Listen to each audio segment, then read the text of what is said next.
Have you ever wondered what would happen if, in a simple nightmare, you found something or someone who seemed much more real than he should?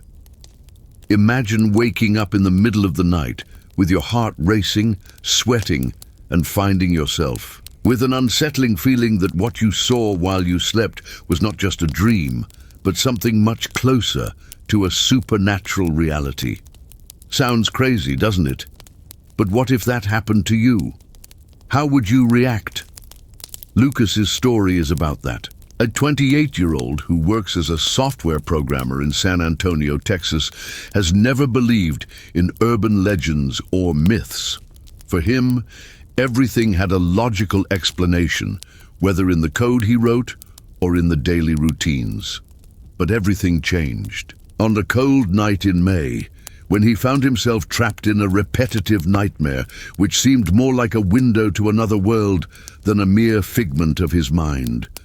It was a night like any other, and Lucas was on his way home after a long day at work. He lived in a simple apartment in the center of the city, an old building with creaking floors and walls that seemed to hear everything. San Antonio, although large, is known for its calm and for being a city where people generally feel safe. But that night, the tranquility was shattered when he found himself on a familiar but strange path, as if it were a road he had never traveled before, but somehow knew well. The air was heavy, and a disconcerting sense of déjà vu enveloped him as he walked aimlessly. As he walked, a figure began to appear in front of him. At first it was just a silhouette, but soon, as he got closer, he could make out the details. A young woman dressed in a long white dress with her black hair fluttering in the wind. Her eyes, green and piercing, seemed to look directly into Lucas's soul. But something wasn't right. With each step he took, the woman's countenance changed. His skin seemed to begin to wear away, his eyes darkening, as if something was consuming his human form. When she got closer, he tried to move, but something was stopping him. He was paralyzed. The woman, now unrecognizable, came even closer and in a hoarse and cold voice whispered, "Are you waiting?" What would this waiting be? And what was really lurking? Lucas woke up abruptly, still sweaty, with the feeling that he was no longer alone. But as she looked around, she realized she was in her room in the empty apartment, with only the soft morning light filtering through the windows. The feeling of terror did not go away, and he stood there, trying to understand if it had been a simple nightmare or something more. What did that woman want from him? And why did he feel, even when he was awake, that the experience was much more than a simple figment of his mind? As the sun rose over the horizon, little did Lucas know that this would be just the first of many nights in a row in which he would be forced to face something that would defy every logical explanation he had known so far. Waking up in the middle of the night with the feeling of being watched was nothing new for Lucas. But that morning of May 12th, 2023, brought an indescribable feeling. Even with the sun softly illuminating his apartment, something seemed wrong. The sight of that woman, her face distorted by decay, and her empty eyes still tormented him. He tried to rationalize what had happened, but the logic that had always guided him seemed to fail now. Lucas, who used to rely on his pragmatism as a programmer, had never believed in stories of apparitions or unexplained phenomena. But that morning, something inside him knew that it was more than a nightmare. The cold he felt was not from the weather, but from a primal feeling that something was about to happen. He got up from the bed, his feet touching the cold floor of the apartment, and sat down on the edge. He looked around, trying to convince himself that it was all just a figment of his tired mind. But then, the memory of the strange symbols he had found in the hallway of his apartment building weeks earlier came to light. He had seen those symbols before, on some obscure websites, but he never thought they were linked to anything real. Not until now. In the previous weeks, Lucas began to find mysterious sheets of paper stuck to the door of his apartment. Each one had intricate handmade drawings in red and black ink, as if they were drawn in a hurry. At first, he thought they were just random scribbles, but when he took a closer look, he realized that the symbols on the leaves were identical to the ones he had seen in his nightmares. The pattern of the symbols began to form, and a disturbing feeling came over Lucas. He didn't know what these drawings meant, but he felt like he was being pulled into the center of something much bigger than he imagined. While trying to understand the meaning of these figures and the strange words he thought spoke directly to him, Lucas went into a spiral of paranoia. He knew no one else seemed to care. His co-workers, friends, or even the therapist, Dr. Wilcox, did not see what he saw. They considered him just someone dealing with stress, a programmer who was probably getting carried away by some kind of personal crisis. But Lucas knew that it was not only that. He felt in his skin, in the back of his mind, that there was something much more sinister at play. That afternoon, as he prepared to leave the apartment and go to his work, Lucas took one last look at the sheet of paper he had kept in the drawer of his office. The words, "wait" and "wait," were etched in his mind. The very idea that these words could have a deeper meaning made him uneasy. He didn't know what awaited him, but he felt he was about to find out. When leaving for work, the streets of San Antonio seemed emptier than usual. The city, which had always been a vibrant and bustling place, was now immersed in a disconcerting silence, as if the very air was charged with tension. He tried to distract himself, but the feeling that he was being followed did not disappear. He looked around, as if waiting for a familiar figure to emerge at any moment. But no one showed up, only emptiness. When he arrived at the software company, Lucas tried to focus on what he should do. The programming that once seemed to be her outlet was now a constant challenge. His thinking was torn between the codes and the images of the woman in her nightmare. However, Lucas's phone rang unexpectedly. It was a text message from his childhood friend Kyle. The message read, "Dude, are you okay? Have you heard of something strange out there? I found some weird businesses on the internet that talk about a cult. I know you don't believe in urban legends, but have you ever seen the symbols in your city?" Kyle's words were etched in Lucas's mind. The name of that cult, which he didn't know, seemed to connect directly to what he was experiencing. He thought about answering, but something told him that if he continued to investigate, he would get even closer to something bigger, something he couldn't fully comprehend. Lucas leaned back in his chair and closed his eyes for a moment. A sense of despair gripped him as he tried to understand how those symbols and his personal experience were connected. He knew that by taking another step, he might be entering territory he would never be able to relinquish. He took a deep breath, opened his eyes, and decided to take the next step. He would look for more information, perhaps in places he had never considered before.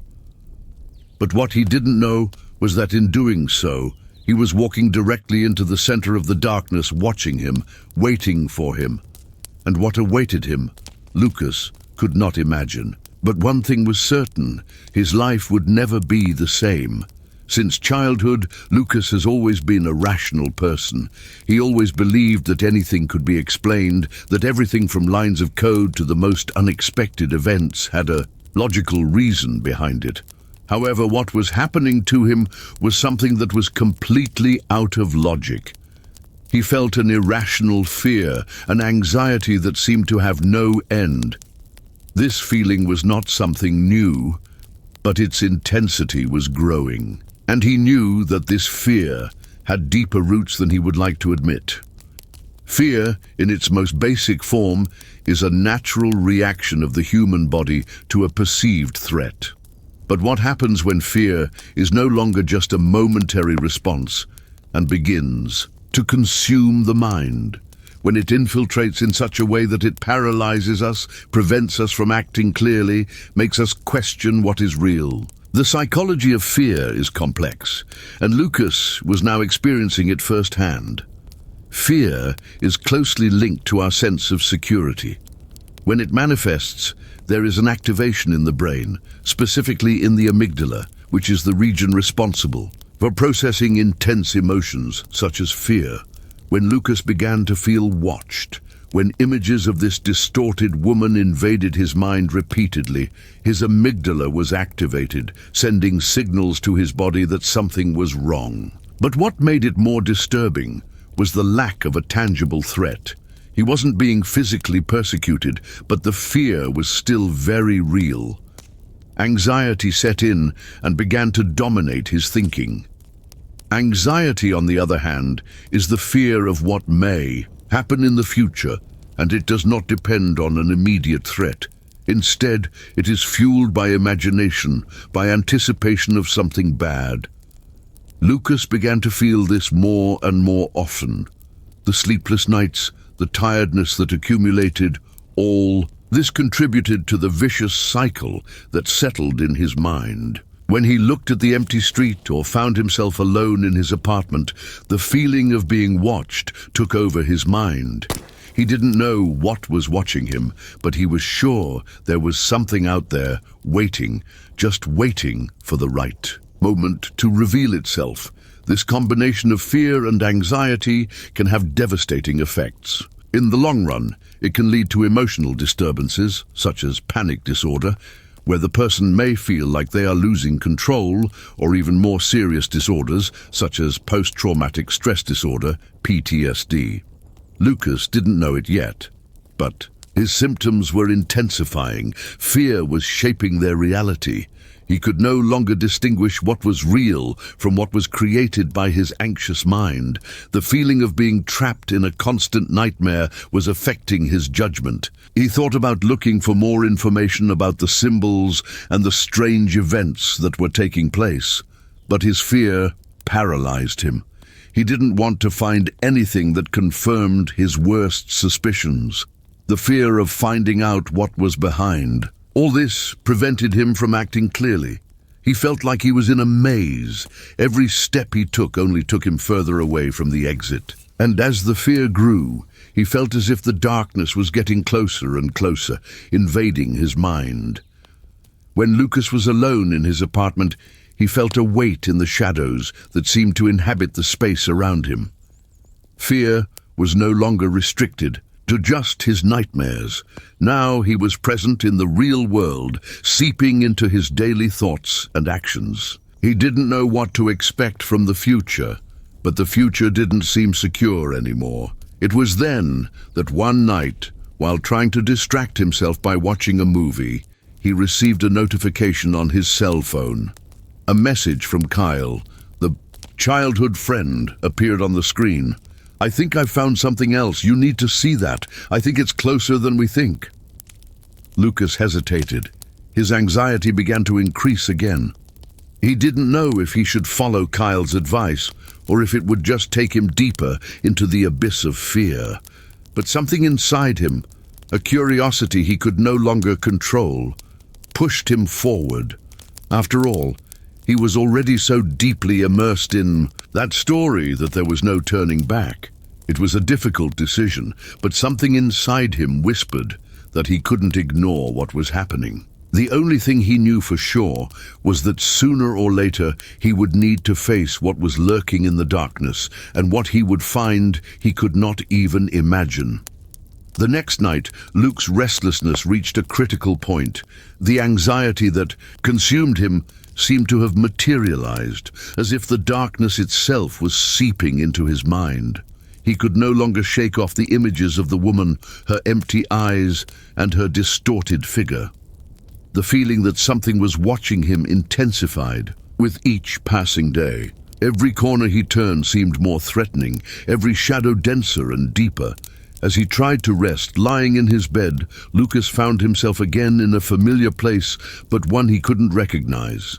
The city, or perhaps it was any street, seemed normal, but there was something in every detail that was out of place, distorted. The sound of the wind seemed denser, as if he was hearing not only the wind, but a deep, distant breath, something slowly approaching. He looked around, but there was no one, only him and emptiness. Then a figure appeared on the corner. It was a woman, wearing a white dress, her black hair floating gently in the wind. Lucas felt the weight of terror in his chest. He wanted to run, but his feet were frozen on the ground as if something was holding him there. Fear spread through his body, but at the same time, he couldn't take his eyes off her. His eyes, large and intense, looked directly at him. They glowed with an unearthly intensity, as if they were absorbing his soul. But there was something else in his eyes, something that could not be explained, a sense of apathy, of death that emanated from that figure. And then she spoke, in a hoarse, cold, distant voice. She said only one word: "Wait." The word echoed in his mind, reverberating in his consciousness.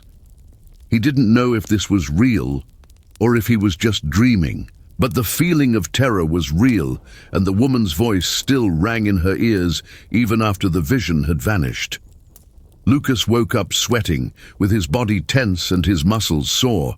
His eyes were wide, still trying to process what had just happened. But there was something more, something he couldn't comprehend. He had a sense that what he had seen was not just a nightmare, but a manifestation of something that was beyond human understanding. He was being guided by something, or someone, but he didn't know exactly what. The flashes of images did not stop. He saw the woman again, but this time not on a deserted street.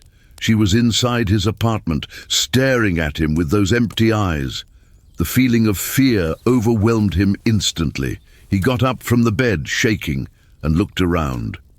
Everything was silent, but he felt as if her presence was still there, like a shadow that could not be pushed away. What baffled him most were the flashes of memories he couldn't explain. He remembered moments he never experienced.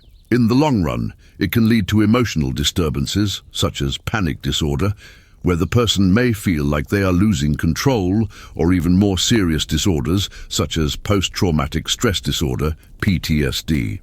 Lucas didn't know it yet, but his symptoms were intensifying. Fear was shaping their reality.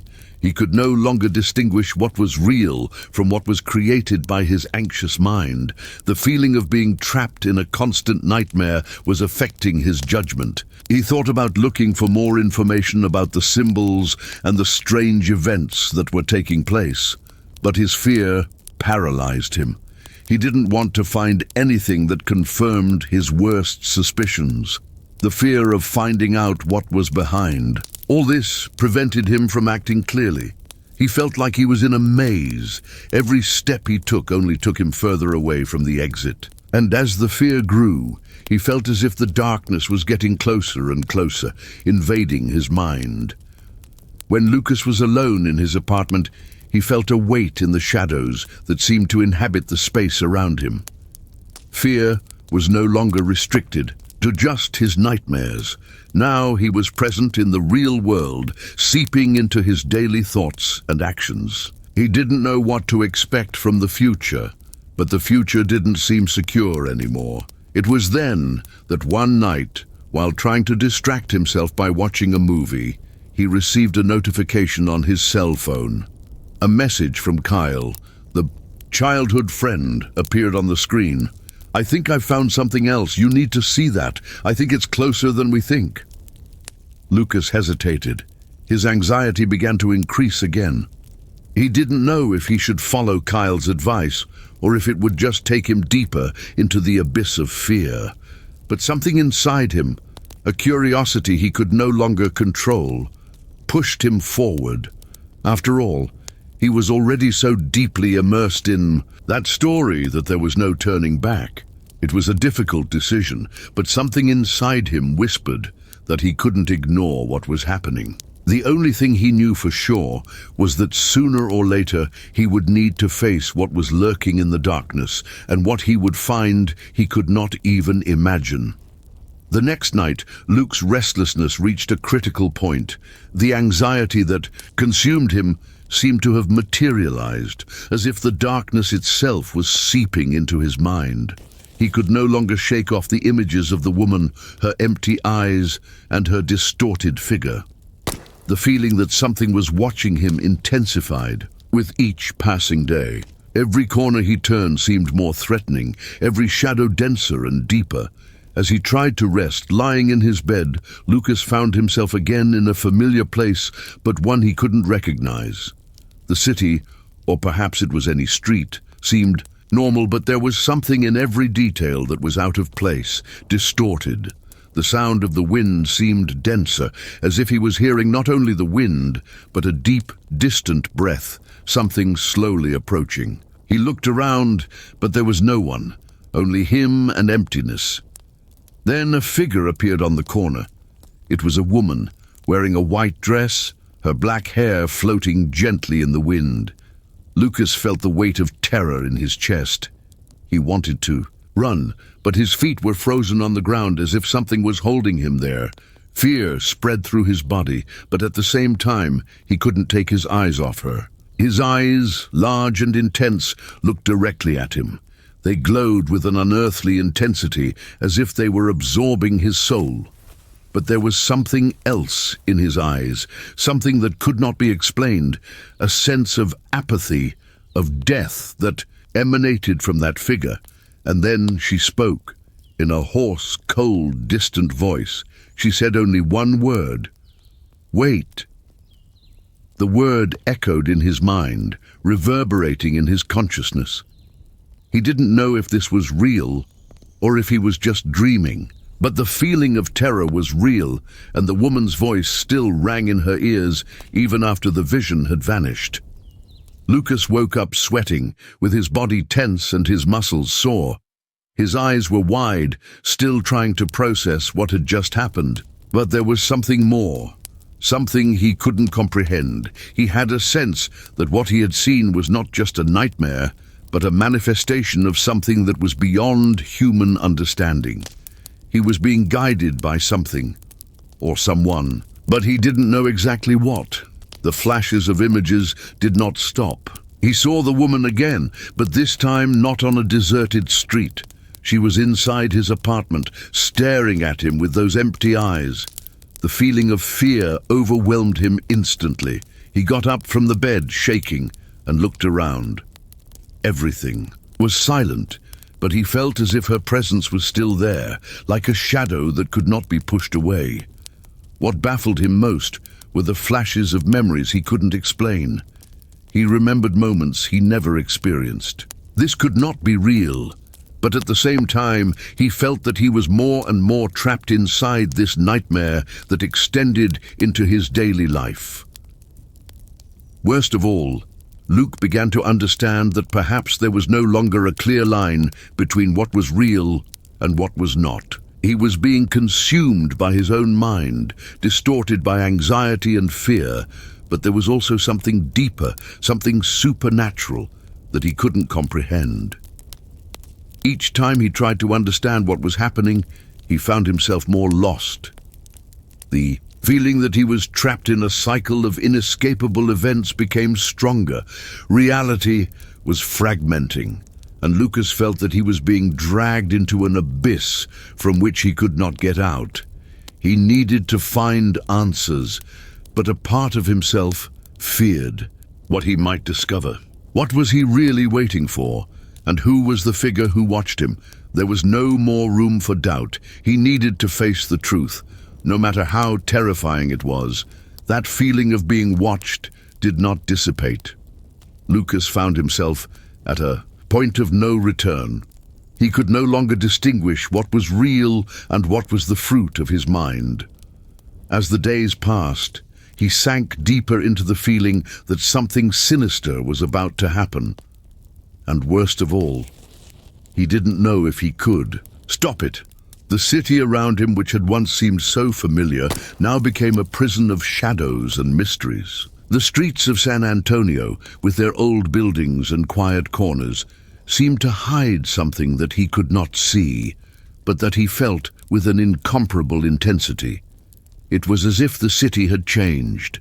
Every corner, every movement around him seemed to carry an invisible weight, as if something was lurking, waiting for the right moment to reveal itself.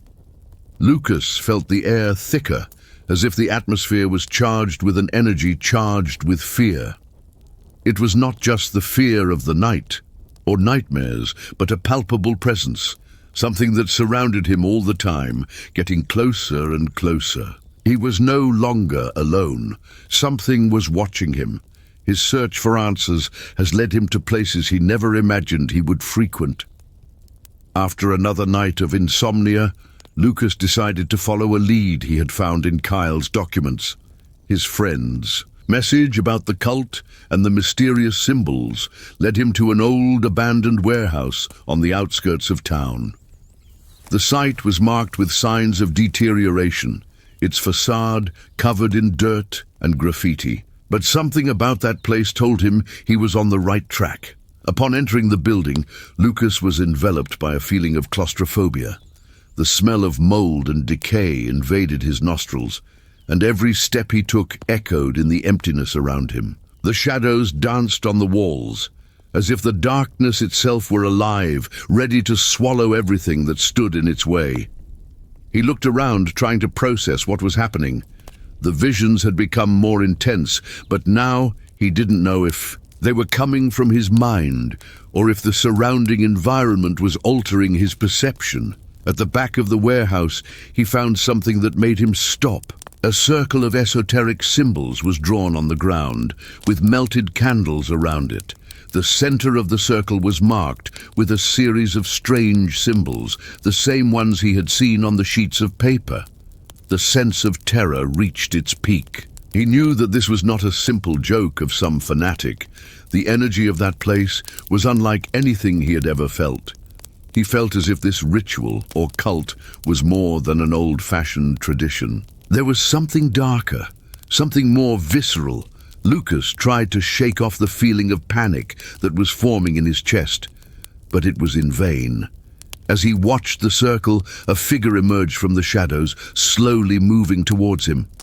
She was the woman again, but now she was no longer in the dream world. She was there in front of him, with a blank look and a crooked smile on her face. His eyes shone with an otherworldly intensity, and as he spoke, his voice sounded like an icy whisper that ran through Lucas's body. "You can't escape." The air around Lucas seemed to freeze. He tried to move, but his muscles were paralyzed, as if an invisible force had pinned him to the ground. The figure approached, her steps soft, as if she were feeding on the anxiety and fear that dominated Lucas's body. He wanted to scream, to run, but his mind was blocked. He didn't know what was real anymore. He was losing control. And then, before he could react, the woman reached out her hand towards him. Time seemed to slow down, and Lucas felt the pressure rise in his chest. He tried to pull away, but something pulled him to the center of the circle. The feeling that he was being dragged to some dark place, a dimension beyond human comprehension, took over his being. He was on the edge of a precipice, and he knew that if he didn't do something, he would be consumed by this evil presence. Lucas managed to take a step back, and the woman disappeared into the shadows, but the feeling of dread did not dissipate. Instead, it increased. He knew there was no turning back. The truth was in front of him, and he had to decide if he would be able to face it, or if he would succumb to the fear that surrounded him. The terror Lucas felt in the warehouse did not dissipate when he returned to his apartment. He couldn't shake the feeling that something bigger was about to happen, and the reality, already distorted, now seemed to fragment more and more by the day. He tried to rationalize things, but all he could feel was the weight of doubt and fear pulsing through his veins. What would happen if he didn't act? What was going on behind the symbols, the visions, and the presence of that woman? He had no more answers, only questions. It was then that something happened. The next morning, when Luke woke up, his mind was storming with thoughts. He looked at his phone. trying to ignore the sense of urgency that consumed him. His life was dragging on to a point of no return. The streets of the city, which had previously seemed normal to him, were now flooded with a heavy and threatening energy. He knew he could no longer postpone his decisions. Whatever was happening to him, to the city, and to the people around him, he needed to act. But where to start? His first impulse was to look for Kyle. The friend seemed the only one he could cling to, the only person who might have known what was going on. Kyle had been the first to talk about the cults and the symbols, so Lucas knew that the best way to find some answer would be to look for him. He called Kyle's cell phone, but the call was answered quickly with a distorted voice, a voice that seemed to come from a distant, almost inhuman place. "You're coming too late," the voice said, and before Lucas could answer, the call was cut off. His heart raced and he stood still, looking at his phone, not knowing how to react. But Lucas could not stand still. Not now. He knew that time was running out, and the sense of urgency pushed him into rash action. He got up, grabbed his jacket, and left the apartment, not knowing exactly what to do next, but with the conviction that he needed to find Kyle.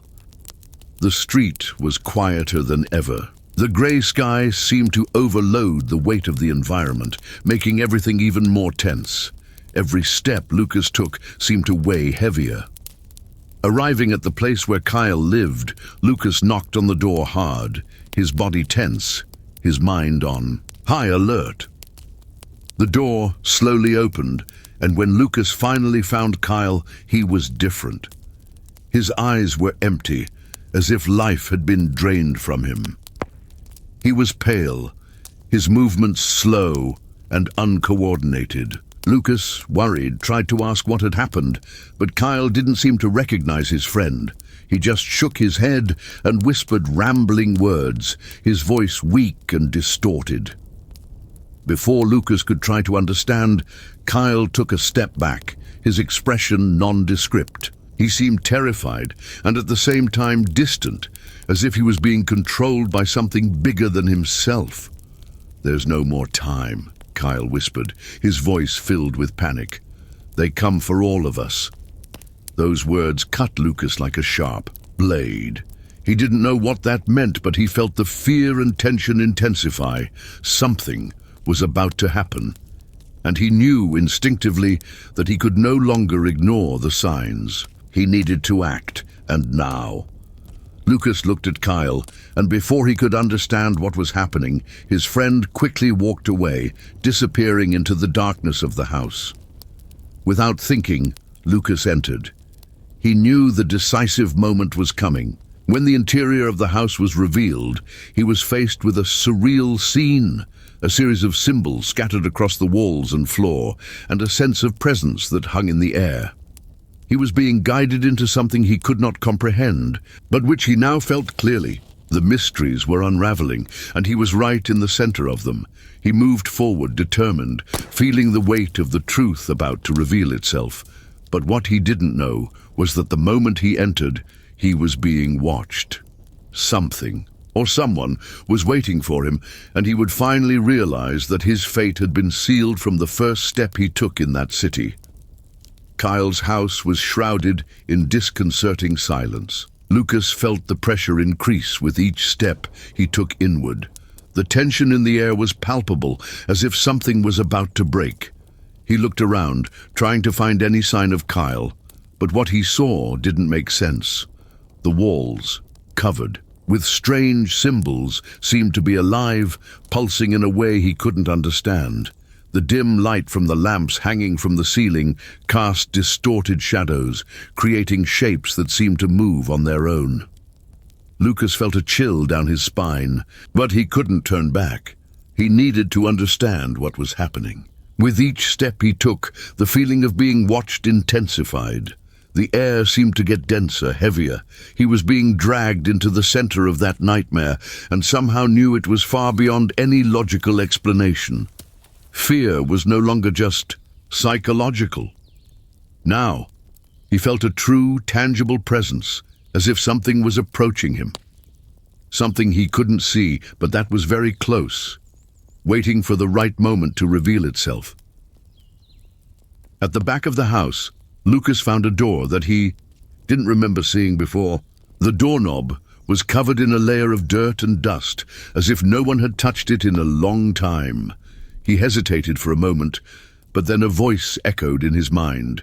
It was not the woman, but something else, something deep and threatening. "And come in," said the voice, simple and direct. Lucas felt an inexplicable force pulling him to the door. Unable to resist, he turned the handle and entered. What he found beyond the door was something that challenged all his perception of reality. The room was filled with unlit candles, and in the center was an altar.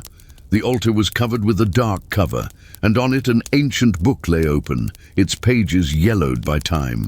The smell of mold and melted wax filled the air, while a sense of death and decay spread through the room. Lucas approached, but an invisible force made him stop. He was no longer alone. On the opposite side of the altar, Kyle was standing, motionless, his eyes empty.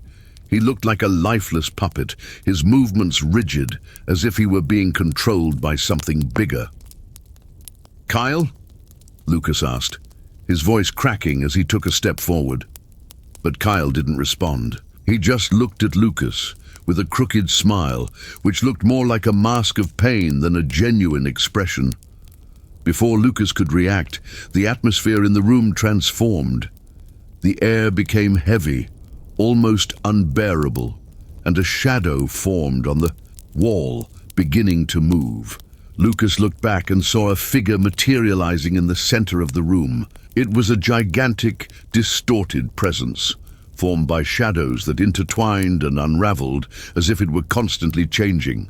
The figure had no face, but Lucas felt its presence as if he were being consumed by it.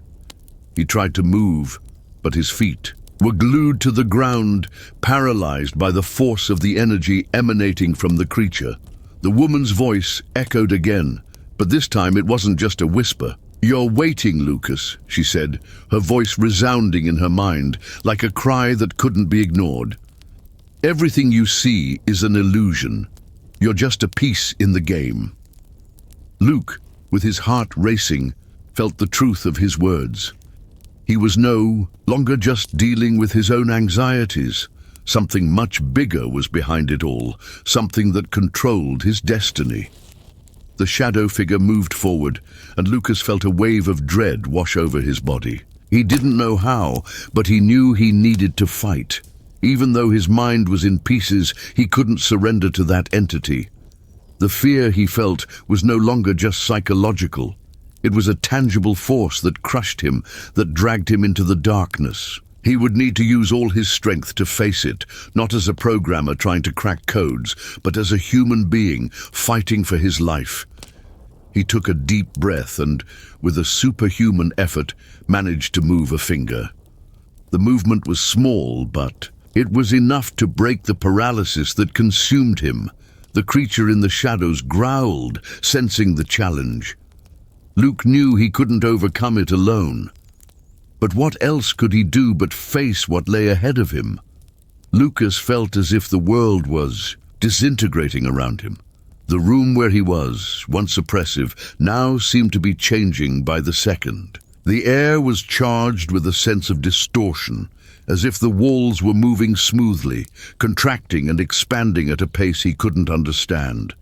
The shadows that once seemed fixed now danced freely, molding and deforming as if reality itself was distorting beneath their feet. He looked at Kyle, who still stood still, with empty eyes and a strange smile.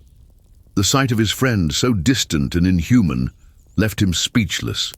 The sense of disorientation that consumed him only increased by the second, making it impossible to distinguish what was real and what was not. He tried to concentrate, tried to understand what was happening, but everything around him seemed to be turning into an uncontrollable nightmare.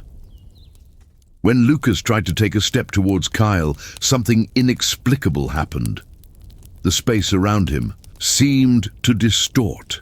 The ground beneath his feet crumbled, and he found himself in a narrow, dark corridor which seemed to stretch endlessly. The walls were covered with the same symbols he had seen before, and a strong metallic smell pervaded the air, making him nauseous. He tried to look back, but the room that once surrounded him was gone. In its place was an endless corridor, distorting into a jumble of realities that made no sense. Lucas felt his mind collapse as he tried to understand if it was real or an illusion created by the fear that consumed his mind. Time seemed not to exist there, and every step he took him further away from what he knew to be real. He heard the sound of footsteps behind him and turned quickly, but there was no one. The feeling of being followed overwhelmed him, and with every strange sound, every muffled noise, he felt as if he were being watched by something else. He tried to run, but his legs were heavy, as if the very air was trying to hold him. Every move he made seemed to be in vain, as if he was trapped in an endless loop of despair. As the hallway stretched out in front of him, Kyle's vision began to materialize again.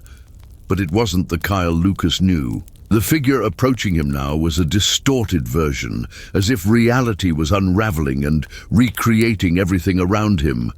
Kyle's eyes, once empty, now shone with an intense, almost otherworldly light. His skin was cracked, as if something was trying to escape from inside him. And his voice, when he spoke, was a mixture of echoes and whispers that Lucas could not understand. "You're losing control," Kyle said, his voice reverberating down the hallway. "There's no escape anymore." Lucas tried to scream, but the words died in his throat. He could no longer concentrate. His perceptions were being distorted by the moment. The corridor seemed to lengthen even further, the shadows getting deeper, and the feeling of being swallowed by an invisible force consumed him. He didn't know what was happening, but he knew he couldn't go back. Suddenly, the hallway lit up with a cold, bright light coming from a door in front of him. Not knowing why, Lucas approached, feeling as if something drew him to that final point. He put his hand on the handle, but before he turned it, a feeling of emptiness took him, as if he were about to do something irrevocable. What was beyond that door? He didn't know, but there was no more time for doubts. With one last effort, Lucas pushed the door open, entering a space he couldn't define. The light was intense and blinding, as if the space around it were a formless void. And there, in the midst of this distortion, he saw a familiar figure, the woman of his nightmares. She was standing there, watching him with the same empty eyes. But this time, there was something more, something that Lucas could not identify. She took a step toward him, and the air around Lucas began to vibrate with an intensity he had never experienced. He was closer to finding out the truth, but he knew he was approaching something much darker than he imagined. The reality he knew was crumbling, and the only thing left was to face what was waiting for him. The door closed behind Lucas with a muffled, definitive sound. What once seemed like an endless corridor now imprisoned him in a space he couldn't define. He looked around, his senses overloaded. The air was strange, charged with increasing tension. Everything around him seemed distorted, as if he was being pulled into an abyss where the rules of reality no longer applied. The woman, the same figure who had haunted his nightmares, was standing in front of him. But now something about her was different. She was no longer just an ethereal image, a shadow on the borders of his mind. She seemed more real than ever, her eyes shining with an otherworldly intensity. She was there, in front of him, as if waiting for something. But what? What did Luke have to do? What did he need to understand to break this cycle of terror that surrounded him? He tried to move, but his feet were glued to the ground. A sense of paralysis overwhelmed him. He felt that something was approaching, something much bigger than he could comprehend. Fear spread through his body, and breathing became difficult. He was stuck, powerless in the face of something he couldn't fully see. The space around him seemed to tighten, as if he was being swallowed by something invisible. The woman began to approach, her steps light and silent. What did she want from him? What did it represent? Her every move was marked by a suffocating presence, as if reality was being distorted by her mere existence. Lucas tried to speak, but his throat was dry. He could no longer make any sound. Tension was rising, and he knew he was on the verge of something terrible. "You're stuck here," she said, her voice soft, but with a force that cut through the silence. Like a blade. "You can't escape. There is no way out." Her words resonated in his mind, and Lucas felt as if the ground beneath his feet was disappearing. He was losing control, his perception shattering. What she said made sense in a way he couldn't explain. He tried to cling to logic, to reason, but that seemed impossible. Reality was unraveling before him, and he was sinking deeper into the shadows, into a place where the laws of time and space no longer applied. He looked around, desperate for a way out. What did he do? He didn't know. Terror took hold of his senses, and he felt that he was about to succumb to fear. But then, something changed. A faint light began to shine to his left, as if the space around him was transforming. Lucas turned towards the light, and it was then that he saw it. The old book, the same one that was on the altar, was now in his hands. He didn't know how he had caught it, but he felt a strange connection to the object. The woman stopped moving, watching him with piercing eyes, as if waiting for his reaction. The book seemed to pulsate, as if it had a life of its own. Lucas opened it, his trembling hands clutching the yellowed pages. The words were written in a language he didn't recognize, but something inside him said he needed to understand. He forced his eyes to scan the pages, trying to pick up any shred of information that might help him escape this nightmare. As he read, the words began to unravel and reconstruct themselves, as if the book was responding to his touch. The letters formed in a pattern that Lucas recognized from somewhere. It was the key to the truth, but at the same time, it was a sentence. He didn't know if he could handle what he was about to discover, but there was no choice left. He was already too deep to go back. As he absorbed the contents of the book, the woman took a step towards him once again. His gaze was now filled with something that Lucas couldn't decipher. Was it fear? It was as if she knew he was getting close to something that could change everything. The feeling that time was speeding up intensified, and Lucas knew that by turning that last page, he would be about to open a door that could no longer be closed. And the only certainty he had was that when he crossed that threshold, he would find something much more sinister than he imagined. Lucas felt a wave of cold run through his body as the words in the book began to become clearer. He was deeply immersed in those pages, but what was written didn't make sense right away. The sentences, written in an ancient language, began to rearrange themselves before his eyes, as if the book had a life of its own, responding to his desperate need for answers. He didn't know why, but a sense of déjà vu washed over him. Those symbols, those words, he had seen them before, not physically, but somewhere in his memory, like a memory buried long ago. He tried to concentrate, trying to access the back of his mind, when a memory, fragmented and distorted, came up. With force, Lucas began to remember something that didn't make sense. It was a memory that didn't seem to be of him, but at the same time, he felt as if it were. He found himself younger, in an old house with walls covered with the same symbols he had seen in the book and in Kyle's house.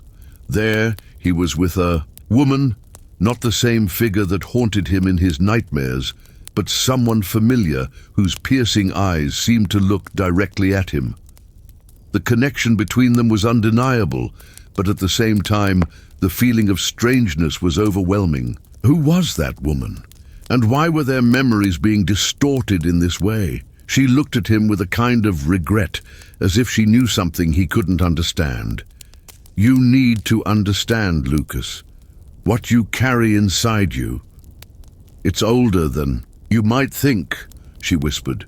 His voice seemed to have come from a distant place, as if he was listening to her words through time. Suddenly, the vision disappeared, and Lucas found himself back in the present, with the book still in his hands. He didn't know what those words meant, but something inside him told him that the supernatural was deeply connected to something in his past, something he had forgotten or never knew. The pieces were starting to fall into place, but the truth still seemed to slip through his fingers. The woman who had previously been in front of him now seemed to distort even more. Her contours were crumbling as if she were disintegrating, but at the same time, her presence was stronger, more threatening. The tension in the room increased, and the feeling that he was in a labyrinth with no way out grew even more. What did she want from Lucas? Why did she seem to know so much about him? The answer lay in his past, and as he tried to piece together the fragments of that memory, a sense of urgency came over him. He felt that if he couldn't understand what was going on, he would be doomed to live in that nightmare forever. The book, which now seemed to pulse in his hands, was more than willing to reveal what he needed to know, but there was a price. The price would be the truth, and Lucas wasn't sure he was prepared to face it. Fear consumed him, but he could no longer run away. There was no denying what was happening. The shadows, the woman, the symbols, everything was intertwined in a single truth. What Lucas thought was a simple paranoia or nightmare was deeply connected to something much vaster and supernatural. As he prepared to delve even deeper into those revelations, a voice which was not the woman's but which he felt deep in his mind echoed, "Now you will see what is hidden in the shadows. What you find will not be what you expect." Lucas was at a breaking point. As the visions and feelings of disorientation increased, he began to understand that the true nature of his nightmares was not just supernatural. There was a deeper connection, which went beyond what he could see or understand with the logic he had always used to orient himself in life.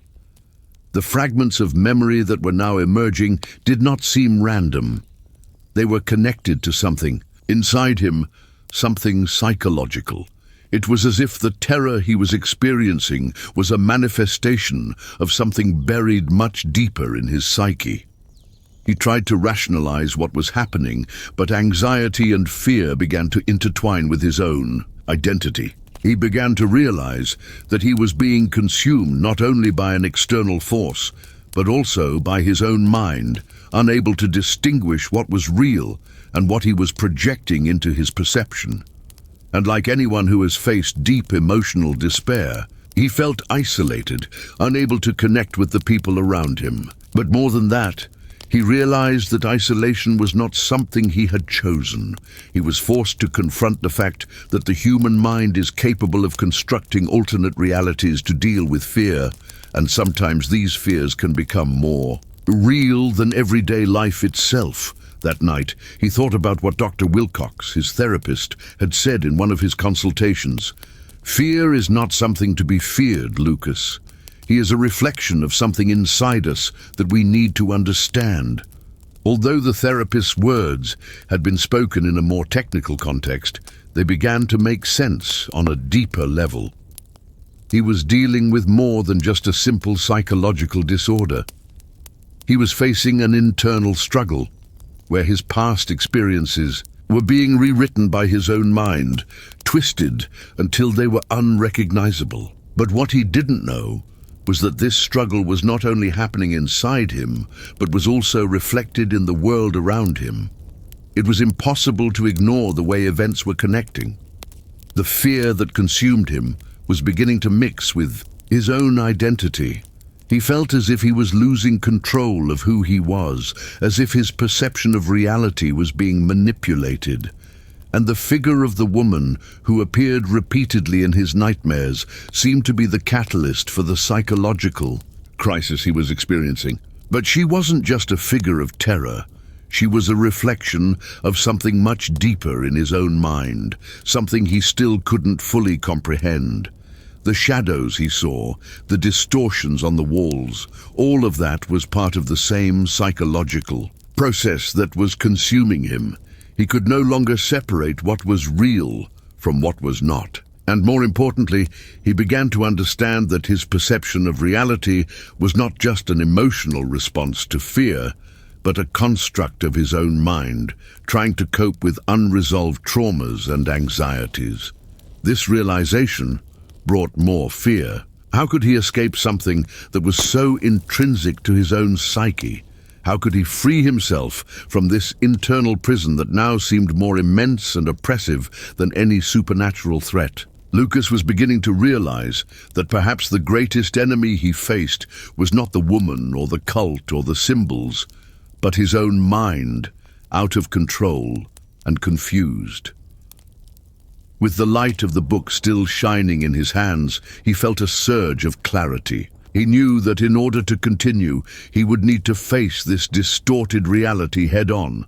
Not only the supernatural world that surrounded him, but also the very ghosts of his past, the fears that had haunted him for so long, and that were now manifesting in ways he never imagined possible. When everything around Lucas fell apart, he realized that the real battle was not on the outside, but within his own mind. He spent days, maybe even weeks, trying to understand what was happening to him. Every nightmare, every shadow, every symbol that appeared before his eyes was more than a supernatural threat. It was a manifestation of his own fears, insecurities, and unresolved traumas.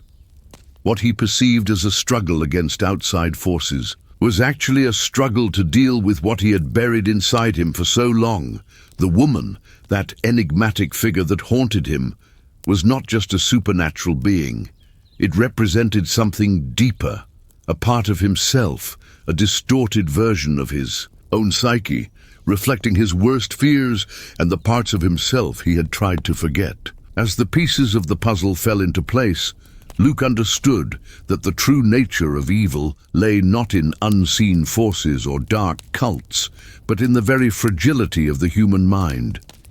Fear was not something to be fought externally, but something to be understood and confronted internally. The moment of clarity came when he looked at himself in the mirror, something he had avoided doing for weeks. He saw more than his reflection. He saw all of his failures, the mistakes he made in the past, the unresolved traumas that had been buried away from his conscious awareness. The woman he feared was not in front of him, but within him, an echo of the aspects of himself he didn't want to face. She was a part of him, a part he needed to acknowledge and confront, rather than try to repress. The world around him might be a distortion of reality, but what he did with it, the way he faced his own ghosts, was in his hands. The symbols, the cult, the presence of shadows. All of that was a representation of what he didn't want to face. The fear of losing control, the powerlessness in the face of uncertainty, the terror of not knowing who he really was, of being consumed by a sense of not belonging. The cult was not an external threat, but an internal creation, a way for his mind to try to cope with the chaos and lack of answers he felt in his life. He would need to face these forces head-on, understand what they represented, and finally accept responsibility for his own experience.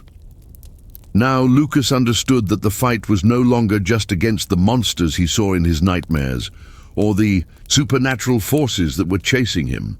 The real battle was against himself. He could no longer hide in a distorted reality. To move forward, he would have to face his own mind, confront the inner shadows he had ignored for so long. He had fed these fears without realizing it, and now these fears took physical forms, dominating his perception of reality. Fear and insecurity were on his mind, and only he could choose how to deal with it. The real challenge was not dealing with the world that seemed to crumble around him, but with what he had buried in his own unconscious. As the shadows disappeared and the fog lifted, Lucas found himself again in the same place where it had all begun. But he was no longer the same.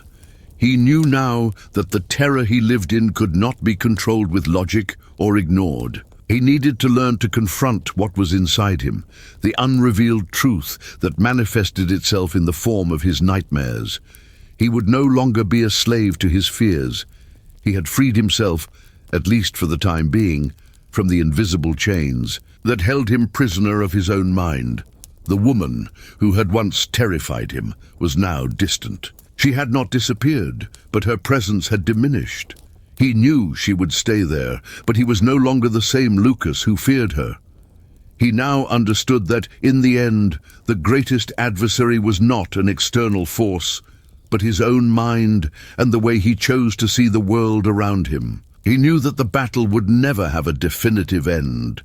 What he learned was that true freedom lay in accepting your own humanity, in dealing with your fears and traumas honestly and without evasion. He would have to live with his ghosts, but he could choose how to live with them. The city of San Antonio, with its familiar streets and buildings, now seemed more real, more tangible. But what he had experienced had already left a permanent mark on his life. What he had experienced would not be forgotten, but he had chosen no longer to live in the shadow of the fear that haunted him. He knew he could be invaded again by his own insecurities, but now he had the key to confront them. He was no longer lost in the nightmare. The greatest terror was no longer in the shadows or in the figures that crept through his mind. The real terror was in his ability to create and feed his own monsters. He could no longer ignore that the line between the real and the imaginary was thin, and that the real strength was in choosing what to feed. He now knew that if he were ever truly confronted again with darkness, he would have a choice: fight or surrender. What he would do with this choice, no one could predict. But one thing was certain: the battle did not end with the last page of the book. It had only just begun.